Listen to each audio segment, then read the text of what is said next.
È impossibile a oggi stabilire le tempistiche di realizzazione dell'imponente progetto di riqualificazione dell'ex Zanussi di Conegliano. L'intervento, che doveva vedere l'avvio a metà 2025, rischia così di slittare. Lo comunica in una nota la società del gruppo Grigolin, proprietaria dell'area. A mettere a rischio i tempi di inizio lavori le modifiche proposte dall'amministrazione comunale legate all'iter burocratico di approvazione del progetto firmato dall'Archistar Stefano Boeri e le richieste di nuove opere viarie al di fuori dell'ambito di progetto, istanze che ora la società privata sta vagliando in quanto comportano, specifica la nota, una significativa variazione di quanto inizialmente previsto.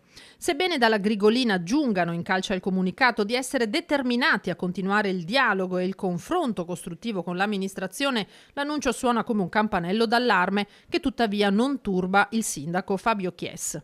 Assolutamente no, tra l'altro ci siamo visti col gruppo Grigolin qualche settimana fa proprio per tracciare il percorso urbanistico, che è l'unico percorso possibile. È necessaria una variante al PAT, questo non lo diciamo noi ma lo dice la norma, per cui abbiamo tracciato assieme un sentiero da percorrere. Ogni intervento fatto non può essere decontestualizzato, ma deve essere contestualizzata nella città del futuro che vogliamo, per cui non solo le opere di ambito, ma ovviamente anche le opere viabilistiche di contorno alle opere che vanno a creare, perché altrimenti non è possibile realizzare un'opera senza, ripeto, tener conto dell'area di influenza in cui va a ricadere.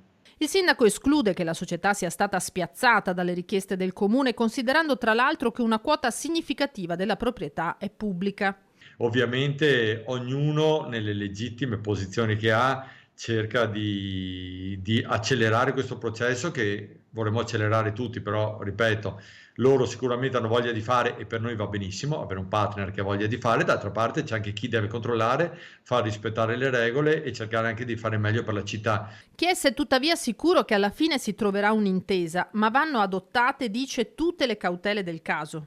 La collaborazione c'è, certamente loro premono per iniziare il prima possibile, noi riteniamo che vadano fatti tutti i passi opportuni, ma ritengo che il 2025 possa essere comunque l'anno in cui vedremo l'inizio delle opere. Quando si parte bisogna partire col piede giusto, essere sicuri degli interventi che si fanno, essere sicuri di seguire l'iter burocratico corretto, anche perché non ci sarebbe cosa peggiore che avere degli stop durante l'esecuzione.